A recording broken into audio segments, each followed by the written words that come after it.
Habiéndolo encontrado, confirmamos juntos con un amén. Amén. Amén. Dice entonces la palabra del Señor en el nombre del Padre, del Hijo y del Espíritu Santo. Te alabarán, oh Jehová, todos los reyes de la tierra, porque han oído los dichos de tu boca, y cantarán de los caminos de Jehová, porque la gloria de Jehová es grande, porque Jehová es excelso, y atiende al humilde, mas al altivo mira de lejos. Oremos al Señor. Padre, vamos delante de su presencia, amado Dios, príncipe de paz, dador de la vida, Señor nuestro. Vamos delante de usted en esta hora, habiendo alabado su nombre, habiendo elevado oración, Señor, en acción de gracias, Padre amado, pero ha llegado la hora de lo más importante, que es su palabra. Le pedimos que usted pueda poner bendición sobre cada una de nuestras vidas. Espíritu Santo, yo le cedo este lugar a usted. Habla a mi vida y a la vida de su iglesia. En el nombre de Jesús pedimos que su bendición esté con todos nosotros en esta hora. Más que oidores olvidadizos, podamos ser hacedores de esta palabra, Padre amado. Usted puede hablar a lo más profundo del corazón de cada uno. La palabra dice que la Escritura es como espada, Señor, que penetra hasta lo más profundo del hueso, hasta el tuétano del hueso, Padre amado. Así hoy día su palabra puede entrar hasta lo profundo de nuestras vidas, calar profundo y hablar a cada uno de nuestros corazones. Le rogamos su bendición, la que viene de lo alto, la que es del Dios Padre, del Dios Hijo y del Dios Espíritu Santo. Amén y amén. Gloria a Dios, gloria a Dios, gloria a Dios para siempre. Me toma asiento, Dios le bendiga. La palabra del Señor que acabamos de leer, que está en los Salmos, lo hemos escuchado algunas veces en un corito, también este salmo creo que lo hemos cantado. Inicia diciendo: te alabarán, oh Jehová, todos los reyes. Es un cántico que el rey David y los salmistas elevan al Señor, en el cual hablan de los reyes de la tierra. Dice: te alabarán, oh Jehová, todos los reyes de la tierra, los que han oído los dichos de tu boca, y dice: y cantarán de los caminos de Jehová. Pero quiero que hoy día nos enfoquemos en el versículo 6, que es el último versículo que leímos, que dice: porque Jehová es excelso y atiende al humilde, mas al altivo mira de lejos. La humildad, la humillación, como usted quiera llamarlo, hay varios sinónimos para esta palabra, pero el lograr humillarse delante del Señor, el lograr ser humilde con el Señor, siempre tiene dos formas de verse. La primera es la gente humilde. Uno juzga humildad de distintas maneras. Usted puede ver a una persona y decir es humilde o no es humilde, eso lo decide uno de manera personal. Cuando conoce a otra persona, en la forma de saludar, de actuar, de comportarse, tal vez en cómo viste, en cómo habla, uno dice esta persona es humilde o esta persona por ahí es altiva. Uno puede decidir o discernir esas cosas dentro de uno. Pero cuando Dios habla de humildad, está hablando de algo diferente. Cuando Dios juzga la humildad, no juzga la apariencia o no juzga nuestra manera de hablar, sino que el Señor observa nuestro corazón. ¿Tenemos o no tenemos un corazón humilde? No humilde para con los hombres, humilde directamente con Dios. A la hora de ir a Dios, ¿somos humildes o no lo somos? Evidentemente, cuando el ser humano concibe en su mente que hay un Dios todopoderoso, en el hablar uno va humildemente a Dios. Muchas veces uno humildemente, con las palabras más humildes que encuentra, va delante de Dios. Pero Dios, más que escuchar las palabras, Dios ve nuestro corazón. ¿Verdaderamente vamos con un corazón humilde delante de Dios o vamos con un corazón altivo delante de este Dios que nosotros alabamos, que es el único Dios? La palabra nos enseña y dice aquí que Jehová es excelso y atiende al humilde. ¿Por qué es importante esto? Imagínese usted hacer el esfuerzo de tomar un tiempo de su día, de tener su día, lo que usted está haciendo, y ponerse de rodillas y elevar una oración. Lo difícil que es eso. Hay que vencer un montón de cosas para poder orar al Señor. Hay que vencer muchas veces la carnalidad. Hay que tomarse un tiempo, hacer un momento para uno apartarse, ponerse de rodillas y orar en privado al Señor. Imagínese usted conseguir todo eso, tener el momento para orar, y que la altivez de nuestro corazón impida que Dios pueda atender nuestras oraciones. Puede que el clamor sea válido, puede que su oración sea correcta, puede que usted tenga la necesidad, pero si hay altivez en nuestro corazón, Dios sencillamente no puede atender a nuestro llamado. Porque no hay señal, no hay conexión. Si nosotros vamos de manera altiva a Dios, Dios no logra conectarse con nuestras vidas. La palabra dice aquí: atiende al humilde, mas al altivo mira de lejos. Para pasarlo al Nuevo Testamento o al Nuevo Pacto, como usted quiera decirle, la palabra dice, y cita en Santiago 4:10, la palabra dice: humillaos delante del Señor y Él os exaltará. Y repite Pedro en primera de Pedro, dice, humillaos pues bajo la poderosa mano del Señor, para que Él os exalte cuando fuere tiempo. En los dos pasajes, uno está en Santiago y el otro en primera de Pedro, nos insta a nosotros a buscar la humillación delante del Señor. Santiago dice Señor, hablando de Jesucristo. Pedro dice humillado bajo la poderosa mano de Dios, hablando del Padre. En ambos casos es el mismo Dios, pero nos insta a nosotros a humillarnos delante de Dios, a buscar esta humillación. La palabra nos enseña a nosotros de muchos hombres que conocieron al Señor. Pedro, por ejemplo, cuando hacen la pesca milagrosa, la palabra dice que Pedro cae de rodillas delante del Señor y suplica misericordia por su falta de fe en este caso. La palabra dice que Pedro, Simón en ese momento, cuando hacen la pesca milagrosa, Pedro ya se había sujetado y había remado mar adentro, a pesar de que había estado toda la noche pescando y no pescó nada, obedece al Señor. Pero cuando la pesca milagrosa se da, la palabra dice que Simón cae delante de los pies del Señor. Aún en la barca, Simón cae de rodillas delante de Dios y empieza a rogar misericordia por su falta de fe, pedirle perdón al Señor. Por eso el Señor Jesucristo, viendo su corazón, le dice, síganme y yo os haré pescadores de hombres. Ahora esto es Simón, conociendo al Señor Jesucristo. La palabra nos enseña a nosotros que una vez que Jesucristo resucita al tercer día y vuelve a sus discípulos, la palabra dice que Pedro venía en la nave y no había pescado nada. De nuevo, misma historia. Cristo ya había muerto, había sido crucificado, sepultado y resucitó. La palabra dice que se aparece a sus discípulos y Pedro, antes de llegar a la orilla, la palabra dice que Pedro salta de la barca y empieza a nadar hacia la orilla para llegar al Señor. La humildad no había cambiado en Pedro. Pasó de ser Simón el pescador a Pedro, que nosotros conocemos como discípulo de Jesucristo, apóstol del Señor, pero seguía la humildad en su corazón. Al ver a Jesús a la distancia, Pedro nace en él el saltar de la barca, no esperar a llegar a la orilla, sino saltar y nadar hacia el Señor Jesucristo. Cuando la palabra habla del gran profeta Isaías, cuando usted piensa en Isaías, pensamos en los 4 grandes libros proféticos, Isaías, Jeremías, Ezequiel, Lamentaciones. Isaías es uno de los grandes libros proféticos, uno de los mayores profetas que profetizó de Jesucristo. Isaías 53, todos lo hemos leído. La palabra dice que fue molido por nuestros pecados, herido por nuestras transgresiones. Todos estos pasajes son de Isaías. Isaías habla del Apocalipsis, Isaías habla un montón de cosas, le son reveladas. Pero Isaías, cuando conoce al Señor, en su primera visión, la palabra dice que vio a Dios. Dice que vio estos ángeles que decían santo, santo, santo. En su corazón él inmediatamente dice, ay de mí, porque soy impuro de labio. No es altivo, no dice, yo estoy viendo a Dios. No cita él diciendo, yo vi visión de Dios. O él habrá dicho, porque yo soy santo, estoy viendo a Dios, porque yo tengo mérito. El que dice, ay de mí, porque he visto a Dios y mis labios son impuros. De cierto moriré o pereceré, dice Isaías. Entonces Dios, luego de que ve eso y pone el carbón en sus labios, el Señor dice, ¿a quién enviaremos para que hable? Y ahí Isaías puede tomar él y decir, heme aquí, envíame a mí. Humilde Isaías. Y así hay varias partes de la Biblia que usted puede encontrar. Moisés, cuando dice, Señor, yo soy tartamudo, yo no puedo hacer esto, Señor. Pero Dios le envía y él obedece a Dios. Humildad. La humildad en el corazón del hombre hace que en algún punto Dios pueda trabajar con nuestra vida. En 2 Crónicas 7:14 la palabra dice, conocido el texto, dice, si se humillare mi pueblo sobre el cual mi nombre es invocado. Si se humillare mi pueblo sobre el cual mi nombre es invocado, lloraren y buscaren mi rostro y se convirtieren de sus malos caminos, dice entonces yo iré desde los cielos. Pero el primer paso para llegar a Dios no es la oración, no es la conversión, es la humillación. El Señor dice, si se humillare mi pueblo. Después dice, y si oraren y si buscaren mi rostro y se convirtieren de sus malos caminos, yo iré desde los cielos. Pero lo primero que pide Dios, humillación en su vida. Si se humillare mi pueblo. Y después da la promesa hermosa, preciosa, que dice, aquí yo perdonaré sus pecados y sanaré su tierra. Desde ahora estarán abiertos mis ojos y atentos mis oídos a la oración en este lugar, en la promesa del Señor para Salomón al abrir el templo.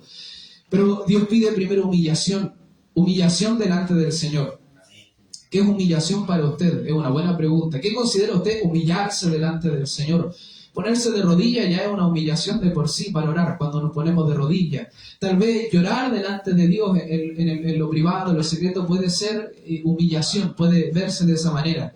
Ahora bien, la palabra dice que iban el fariseo y el publicano camino a la oración, porque en Israel estaba la hora tercera, la hora sexta, la hora novena, que eran de oración. Entonces, la palabra dice que iba el fariseo, quien era el entendido en la ley, en la palabra, que estudiaba la Escritura y que guardaba su vida en santidad, iba el publicano, que era quien cobraba impuestos, un hombre pecador, malo, perverso. Todos lo tildaban de ladrón y traidor.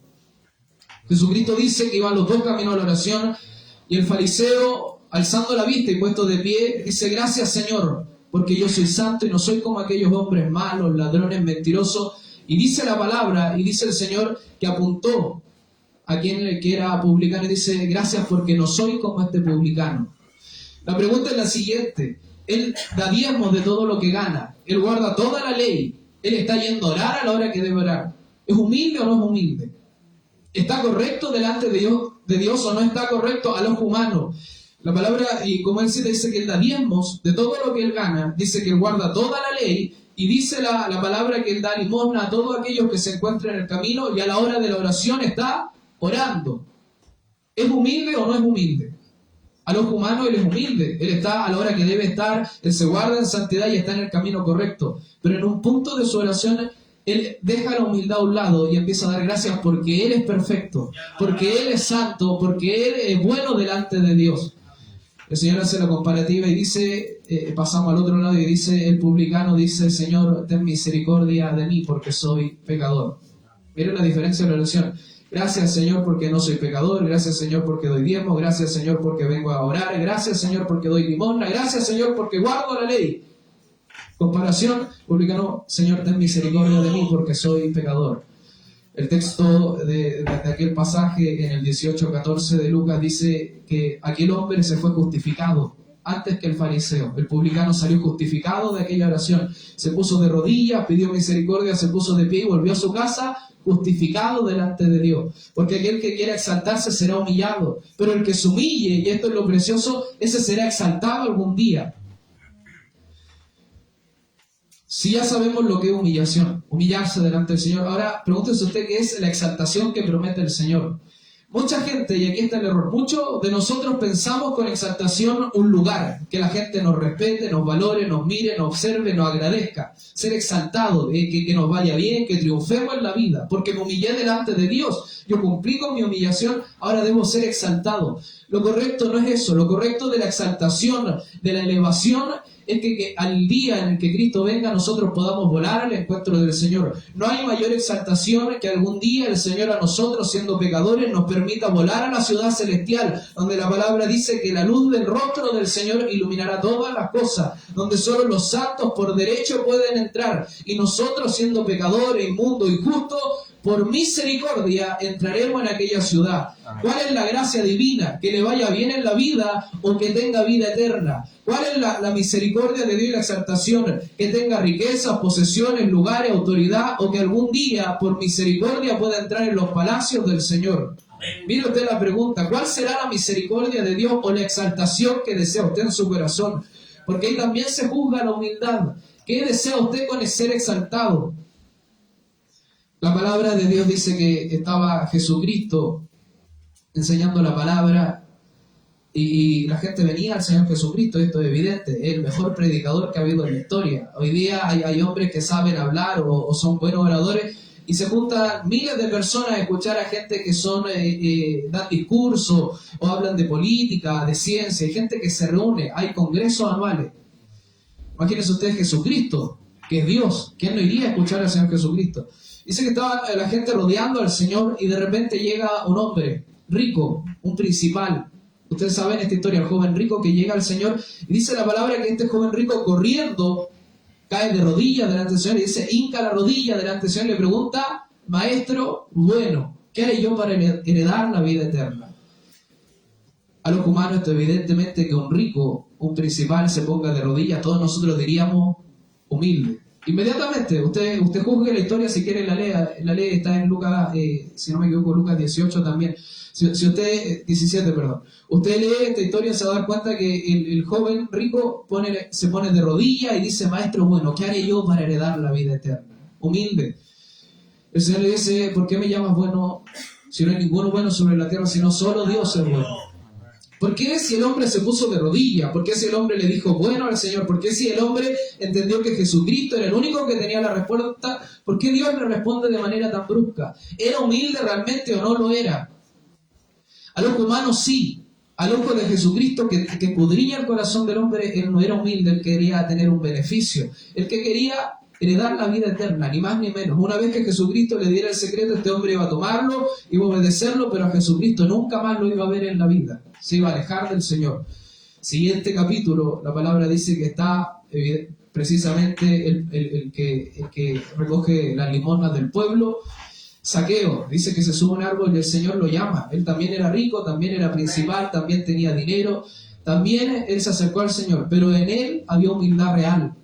Al rico, ¿cómo se llama el rico? Todos aquí los que estudian la palabra, los que leemos. ¿Cómo se llama el rico? El joven rico. ¿Cómo se llama? Joven rico. ¿Cómo se llama el hombre que se subió al sicomoro?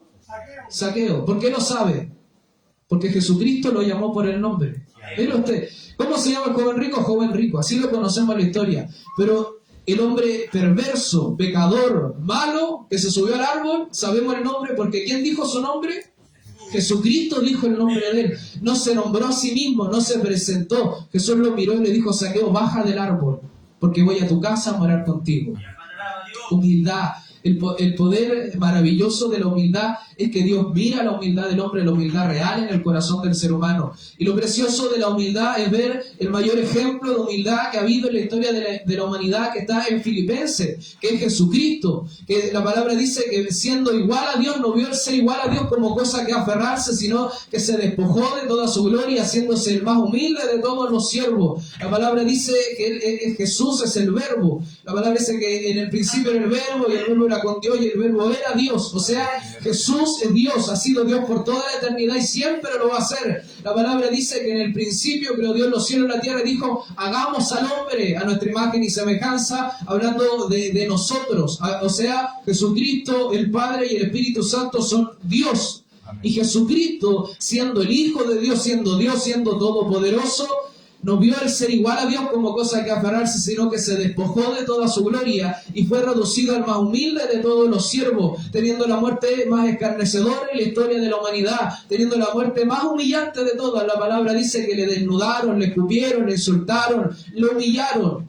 No se humilló solamente él, sino que además le humilló la gente que le rodeaba. Y Jesucristo, dando el mayor ejemplo de humildad, cargó la cruz hasta el Calvario en silencio. Y en una de sus últimas frases dice: Padre, perdónales a ellos, porque ellos no saben lo que hacen. En lugar de rogar misericordia, de pedir que alguien le ayude, en lugar de pedir que vengan sus discípulos, en lugar de preguntarse dónde estaba Pedro, Jacobo, dónde están, él mira los cielos y dice: Padre, perdónales, porque ellos no saben lo que hacen. Jesús, antes de orar por él, creo que lo predicaba el otro día el pastor Ricardo, antes de Jesucristo pedir por él: Señor, pasa de mí esta copa. Antes de eso el Señor dice: te pido por ellos. No por los discípulos, dice: te pido por los que han de creer. Jesucristo, antes de pedir por él, para que si es posible pasar a la copa de él, Jesucristo pidió por usted y por mí. Pero usted, la mayor muestra de humildad en la historia: va a morir, va a ser azotado. Él sabe que no está dando el perdón. Ya no está dando el perdón, el regalo de la salvación. Y ahora sí, se toma el tiempo de su última oración, orar por todos nosotros que íbamos a creer en el nombre del Señor Jesucristo. ¿Cuál fue la recompensa del Señor Jesucristo? Lo han oído ustedes en Filipenses 2:9. Por lo cual el Padre, Dios, le exaltó hasta lo sumo y le dio el nombre que es por sobre todo nombre, para que en el nombre de Jesús se doble toda rodilla de lo que está en los cielos, en la tierra y debajo de esta tierra, y toda lengua confiese que Jesucristo es el Señor, para la gloria de ¿quién? Del Dios Padre. Ni siquiera es para la gloria de Jesucristo. Hasta ahí llega la humildad del Señor, para la gloria del Dios Padre. La mayor prueba de humildad en la historia de la humanidad ha sido Jesucristo siendo crucificado, Jesucristo en una tumba, Jesucristo resucitando al tercer día y volviendo a aquellos que le habían traicionado, volviendo a Pedro que le negó, volviendo a Jacobo que huyó, volviendo a los discípulos que le negaron y dudaron, volviendo a ver a Tomás, quien Tomás dice: yo no creeré hasta que le vea, volviendo al Señor, siendo Dios, porque la palabra dice que se hizo hombre, pero una vez que resucita ya ha sido glorificado. La palabra dice que de repente estaba todo reunido y la puerta cerrada y Jesucristo apareció. Miren la palabra, se dice que de repente aparecía, desaparecía. En ese nivel Jesucristo siendo Dios sobre la tierra, y vuelve a ver a uno de sus discípulos que estaba dudando en ese momento, y se toma el tiempo maravilloso de decirle: Tomás, porque me has visto, has creído, más bienaventurados los que sin ver creyeron. Y da esta palabra maravillosa, esta bienaventuranza, la humildad de Jesucristo. ¿Por qué citamos esto? Si usted mira hoy día, y quiero que se haga esta pregunta conmigo, usted ha visto los pajaritos que vuelan en las mañanas, ¿verdad? El que usted quiera, canarios, palomas, pichones, hay picaflor, o ¿cómo más se le dice? Picaflor, ¿sí? Sí, mire usted cualquier pájaro, el que usted quiera. ¿Cree usted, desde su perspectiva, mirando al pájaro, que el pájaro le puede enseñar algo a usted? ¿Cree usted, bien mi hermano, cree usted que el ave, con el cerebro minúsculo que tiene, que se ha comprobado científicamente lo chico que es uno de los cerebros más pequeños en el universo, el cerebro del ave es capaz de tener un conocimiento que usted no tiene?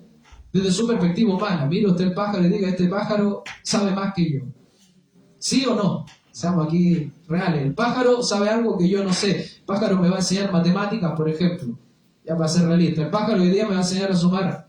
Hoy día el pájaro me va a enseñar a leer. ¿Por qué le hago esta pregunta? Porque todos ustedes en lo profundo de su corazón saben que no, que el pájaro no sabe más que usted, que el pájaro no sabe sumar, no sabe hablar, no sabe más que yo. Porque yo soy ser humano y tengo un cerebro más grande y puedo aprender más cosas. El ser humano ha inventado tantas cosas, los televisores, la matemática, el lenguaje, distintos idiomas, ¿se entiende? Y los que no hablan inventan lenguas de señas, entonces el humano es un ser maravilloso. Ahora, imagínense, subamos de nivel. Dios, que es todopoderoso, que creó tanto al pájaro como usted, lo mira a usted y usted cree que usted sabe algo que Dios no sabe. Y Dios, mirarlo a usted, estás equivocado, y que usted le diga a Dios, no estoy equivocado, yo estoy en lo correcto. ¿Será posible que el ser humano le enseñe algo nuevo a Dios? El ser humano le decía al Señor, porque dice esto es ridículo, nadie le diría eso al Señor. El ser humano decía que era imposible ser santo. Y le reclamó a Dios durante cientos de años que era imposible seguir toda la ley. Era imposible guardar los mandamientos, era imposible vivir en santidad. Tuvo que venir Dios desde los cielos a hacer su mano y demostrar que la palabra dice que en todo fue probado y en todo salió vencedor, que fue santo, sin mancha, sin arruga. Entonces, ¿era o no era posible guardar la ley? Era posible, porque Jesucristo estuvo sujeto a pasiones humanas. Jesucristo estuvo hecho carne, tuvo las mismas tentaciones que nosotros. A nosotros de repente nos aparece una tentación humana que nosotros mismos nos generamos. La palabra dice que Jesucristo fue tentado por Satanás. Después de 40 días de ayuno, lo tentó el diablo en persona, no un demonio, no un espíritu, no el espejo.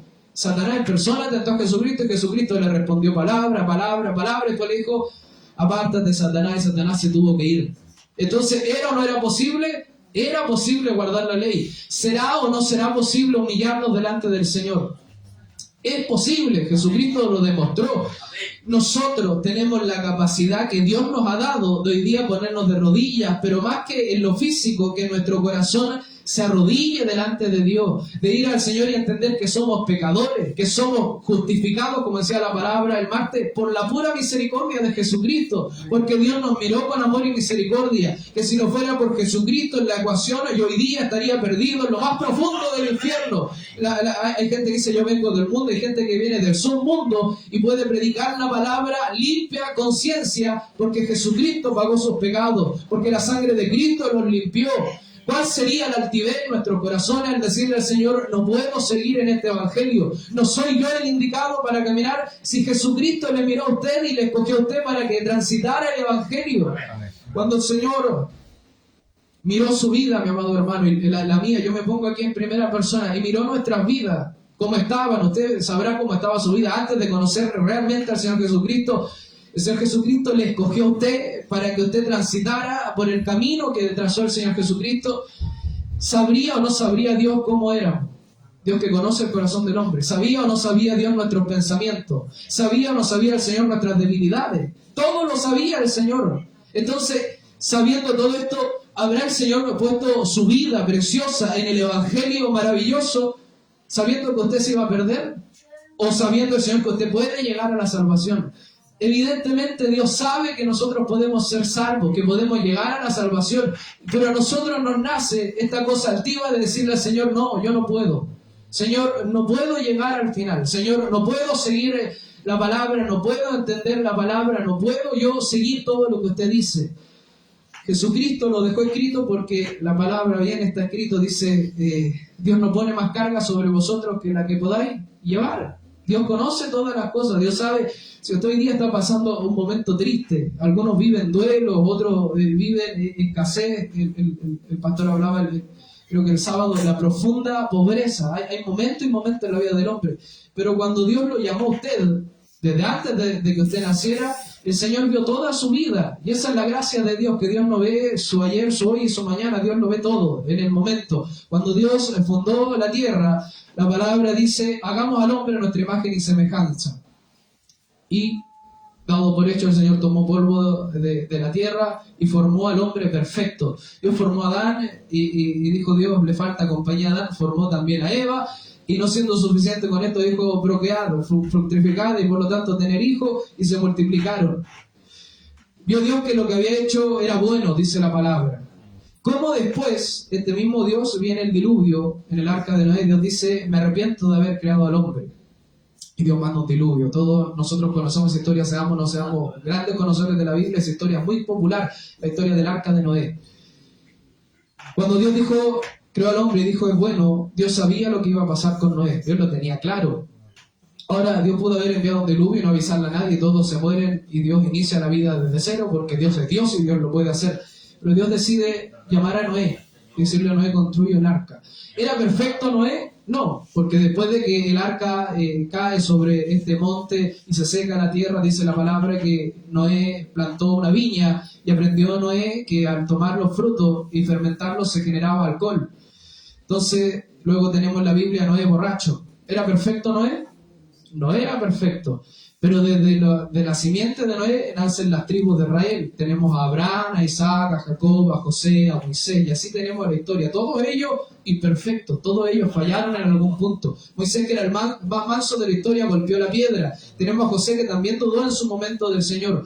Ahora, ¿cuál es lo que tienen en similar? Toda esta gente que falló tuvieron la posibilidad de humillarse delante de Dios. La palabra nos enseña a nosotros que el profeta Elías, que en muchos momentos dudó, tuvo miedo, se escondió en una cueva, que se alejó porque tenía temor. La palabra nos dice que ese mismo Elías vino un carro de fuego, lo tomó y se lo llevó y fue traspuesto para no ver muerte. ¿Por qué si Elías dudó? ¿Por qué si tuvo miedo? ¿Por qué si se escondió? ¿Por qué si huyó cuando Dios le dijo que hablara? ¿Por qué? Porque Dios tenía misericordia, porque Elías en algún punto entendió que no era él. Dios decidió que tenía que hablar y habló. Para no alargarnos más y cerrar ya la palabra, mi hermano, si usted va a orar al Señor, si usted va a pedirle algo a Dios, entienda en humildad. Antes de decirle, Señor, yo quiero esto, dígale, Señor, ¿quiere usted esto para mí? Señor, tengo este anhelo, ¿será el mismo anhelo que tiene Dios para su vida? Señor, siento que no puedo seguir este evangelio. Piense usted en los clavos que le clavaron al Señor Jesucristo en la cruz, en los latigazos que recibió, en la lanza que le atravesó, en la corona de espinas que estuvo en su frente. Si el Señor hubiera sabido que nosotros no podíamos ser santos, ¿usted cree que Jesucristo hubiera muerto ese día? Si el Señor hubiera visto nuestra vida y hubiera dicho, no van a llegar al final, ¿usted cree que Jesucristo hubiera hecho el sacrificio? No. Pero Dios sabía que nosotros podemos llegar hasta el final. Cuando usted mire su vida, deje de mirarse a usted mismo, porque cuando nos miramos a nosotros mismos, obviamente que parece imposible la tarea de seguir el Evangelio. Entienda que la palabra dice que aquellos que hemos muerto con Jesucristo, que hemos sido crucificados con Él, de Cristo estamos revestidos, de su santidad, de su pureza, de su perfección, de la fortaleza que Dios puso en Él. Y entienda que se puede vivir en santidad, no es imposible, no es imposible vivir en santidad. Y si usted falla, peca, cae, siempre afírmese de lo único firme que hay en esta vida, que es Jesucristo, lo único firme que hay en el Evangelio del Señor Jesús. Si usted en algún momento tropezó, se alejó, se apartó, entienda que Dios puede tener misericordia de su vida, que si usted entra a una iglesia, si usted se pone de rodillas, nada pasa porque sí. Si usted hoy día en la mañana se puso de rodillas y rogó misericordia nuevamente a Dios, entienda que por alguna razón hoy día Dios lo trajo hasta este lugar para recordarle a ustedes que pase lo que pase, caminamos de la mano de un Dios vivo, poderoso, de un Dios que la palabra dice que todos los reyes de la tierra tendrán que alabar su nombre algún día, porque han oído los dichos de su boca. ¿Qué dijo el Señor? El Señor dijo que hágase la luz, y la palabra dice, la luz se hizo. El mismo Dios que dice, yo pongo y quito reyes, y así mismo el Señor puso a Saúl y quitó a Saúl. Dios puso a David, Dios corrió a David, Dios puso a Salomón y lo cambió a Salomón. Dios pone y quita reyes. Han oído los dichos de su boca, y la palabra dice, cantarán de los caminos de Jehová, porque Jehová es excelso y atiende al humilde. O sea, una pregunta, ¿cuántos de nosotros queremos ser atendidos por Dios? Cuando usted ora al Señor de verdad, cuando usted va de rodillas, se pone a orar y clama al Señor, Usted quiere ser atendido por un ángel, quiere ser atendido por un querubino, serafino, que Dios mismo en persona lo atienda. Que Dios no atienda. La palabra dice en Jeremías 33:3, se lo saben, dice, clama a mí y yo te responderé y te enseñaré cosas grandes y ocultas que tú no conoces. Dice, clama a quién? A mí. Dice, ¿quién le va a responder? Dice, yo te responderé. El Señor lo pone en terceras personas. La palabra dice, venid a mí los que estáis trabajados y cargados. ¿Y quién dice? Yo os haré descansar. El mismo Señor Jesucristo, estando en la cruz, tomó la cruz y caminó hacia el Calvario. Con esto cierro. Jesucristo le dijo, el que quiera venir en pos de mí, esto antes de morir, antes de ser crucificado, dijo, el que quiera venir en pos de mí, tome su cruz y sígame. ¿Quién tomó la cruz primero? ¿Pedro o Jesucristo? Jesucristo. ¿Quién fue el primero en cargar una cruz? ¿Fue Juan o Jesucristo? Jesucristo. Pedro fue crucificado de cabeza, por eso digo yo. ¿Quién la tomó primero? ¿Pedro o Jesucristo? Jesús tomó la cruz. ¿Quién tomó la cruz primero? ¿Usted o el Señor Jesucristo? Jesús tomó la primera de todas las cruces. Pero antes de tomar la cruz, Él dijo, el que quiera venir en pos de mí, tome su cruz y sígame. ¿Quién cargó la cruz? Jesucristo en persona. Entonces Jesús nos mandó a otra persona a cargar la cruz. Él la cargó primero por todos nosotros. Y desde la cruz, desde el Calvario, dice, el que quiera venir a mí, el que quiera venir en pos de mí, tome su cruz y sígame a mí, que yo ya llevé mi cruz, yo ya la cargué hasta el Calvario, yo ya morí por todos ustedes. Ahora nos toca a nosotros algo sencillo, fácil. Tome su cruz, mi hermano, pesada, tal vez le duele el hombro, o tal vez está cansado. Siga al Señor Jesucristo. ¿Usted cree que Jesucristo, después de 24 horas de latigazo, no estaría cansado antes de llegar al Calvario de la cruz? Evidentemente que estaba agotado, exhausto. Tome su cruz y siga al Señor. Y mira el blanco perfecto que es Cristo. Y Dios nos exaltará cuando fuere tiempo. No nos corresponde a nosotros saber ni los tiempos ni las sazones, pero de que vendrá el día glorioso en el que suene la final trompeta, viene el día.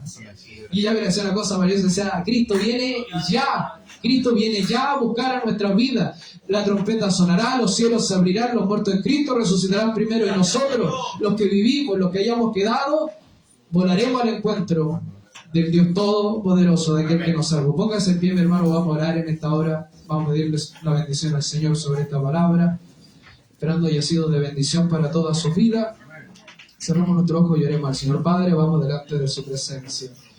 Santificado sea su nombre. Padre amado, venga a nosotros su reino, dice la palabra. Amado Padre, rogamos que en esta hora su bendición sea sobre cada una de nuestras vidas. La palabra que ha sido leída, Señor, es más que suficiente para bendecir a cada una de nuestras vidas. Padre amado, si la leyéramos solamente, ya somos bendecidos.